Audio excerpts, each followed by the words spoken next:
ایک روٹی کی برکت۔ حضرت سیدنا ابو بردہ رحمۃ اللہ علیہ فرماتے ہیں، جب حضرت سیدنا ابو موسیٰ رحمۃ اللہ تعالیٰ علیہ کی وفات کا وقت قریب آیا تو آپ رحمۃ اللہ علیہ نے اپنے تمام بیٹوں کو اپنے پاس بلا کر فرمایا، میں تمہیں روٹی والے کا قصہ سناتا ہوں، اسے ہمیشہ یاد رکھنا۔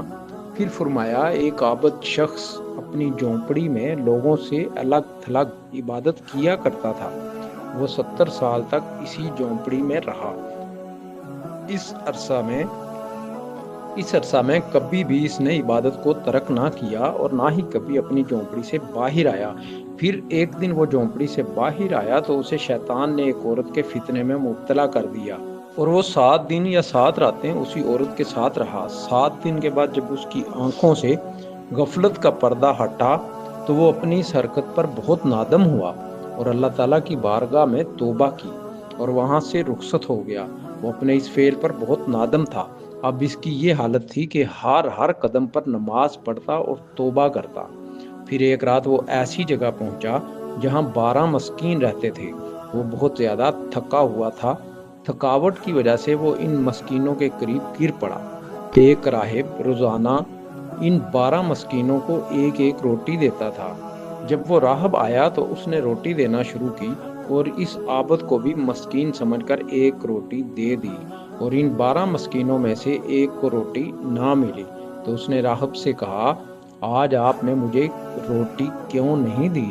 راہب نے جب یہ سنا تو کہا، میں تو 12 کی 12 روٹیاں تقسیم کر چکا ہوں۔ پھر اس نے مسکینوں سے مخاطب ہو کر کہا، کیا تم میں سے کسی کو 2 روٹیاں ملی ہیں؟ سب نے کہا، نہیں، ہمیں تو صرف ایک ہی ملی ہے۔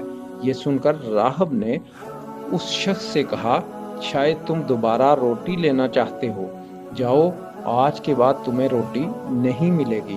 جب اس عابد نے یہ سنا تو اسے اس مسکین پر بڑا ترس آیا، چنانچہ اس نے وہ روٹی مسکین کو دے دی اور خود بھوکا رہا اور اسی بھوک کی حالت میں اس کا انتقال ہو گیا۔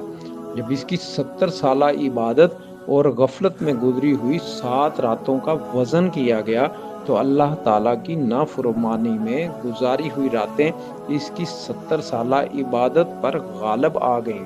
پھر جب ان 7 راتوں کا موازنہ اس روٹی سے کیا گیا جو اس نے مسکین کو دی تھی تو وہ روٹی ان راتوں پر غالب آ گئی اور اس کی مغفرت کر دی گئی۔